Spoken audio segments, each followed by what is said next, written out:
జింక వేటకి సింహంలా వస్తా, దాచిపెట్టిన సొత్తే కాచేస్తా, దొంగ చేతికి తాళాలందిస్తా, దోచినట్లుగా దోచుకుపోమ్మంట.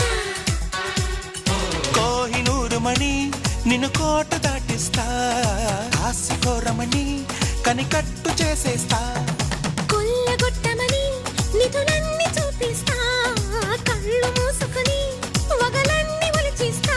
అడగాల